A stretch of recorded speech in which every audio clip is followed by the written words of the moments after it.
ॐ श्रीमन्महागणाधिपतये नमः।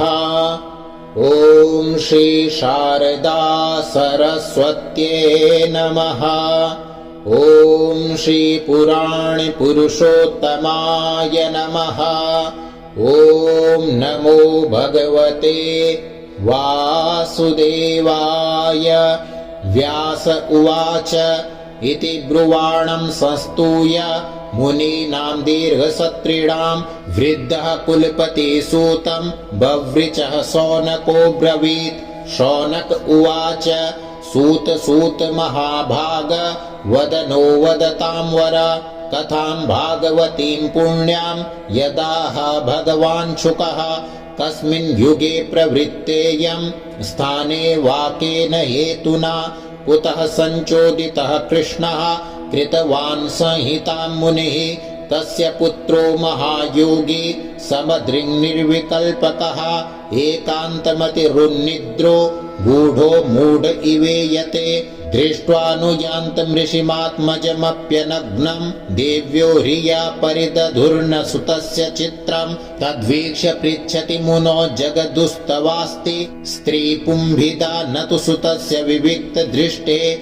कथमालक्षितः पौरेः सम्प्राप्तः कुरुजाङ्गलान्। उन्मत्तमूक जडवत् द्विचरन् गजसाह्वये। कथं वा पाण्डवे यस्य राजर्षेर्मुनिना सह संवादः समभूत्तात।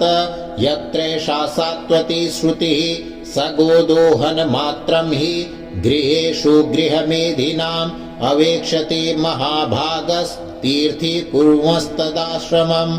अभिमन्युसुतं सूत प्राहुर्भागवतोत्तमम्। तस्य जन्म महाश्चर्यं कर्माणि च गृणीहिनः। स सम्राट् कस्य वा हेतो पाण्डूनां मानवर्धनः।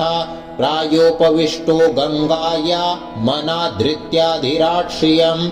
नमन्ति यत्पादनिकेतमात्मनः शिवाय हानीय धनानि शत्रवः।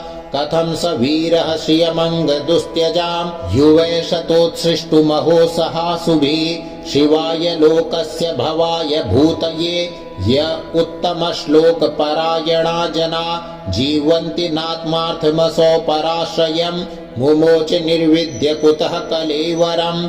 तत्सर्वं न समाचक्ष्व पृष्टो यदिह किञ्चन।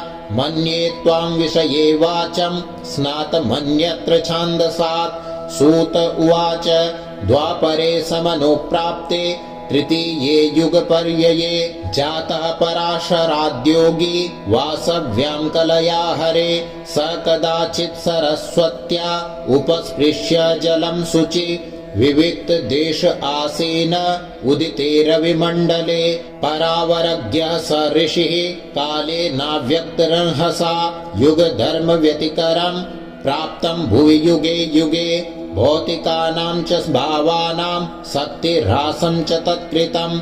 अश्रद्धधानान्निसत्त्वान् दुर्मेधान् ह्रसितायुषः।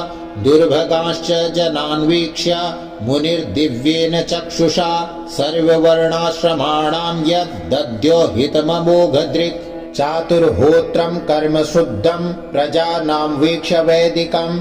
व्यदधाद्यज्ञसन्तत्ये वेदमेकं चतुर्विधं।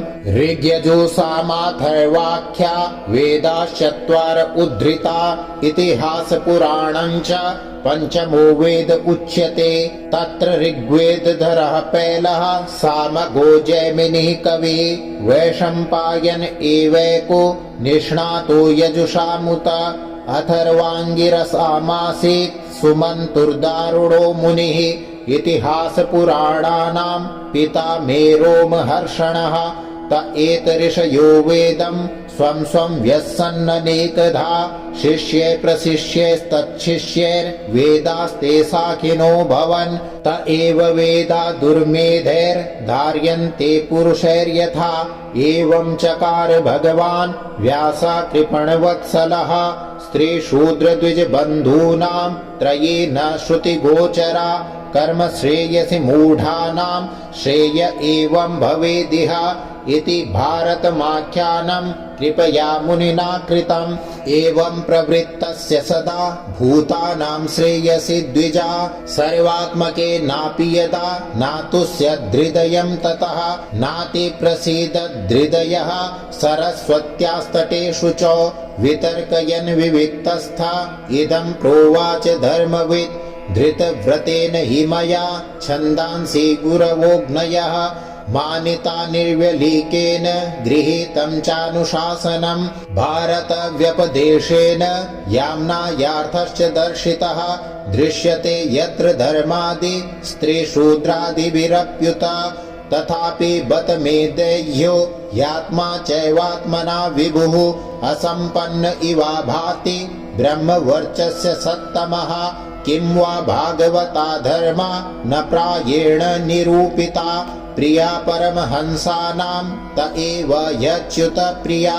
तस्यैवमखिलमात्मानं मन्यमानस्य खिद्यतः कृष्णस्य नारदोऽभ्यागादाश्रमं प्रागुदाहृतं तमभिज्ञाय सहसा प्रत्युत्थायागतं मुनिः पूजयामास विधिवन् नारदं सुरपूजितम्। ओम जय जय श्रीमद्भागवते महापुराणे पारमहंस्यां संहितायां प्रथम स्कन्धे नैमिषीयोपाख्याने चतुर्थो पारायणः।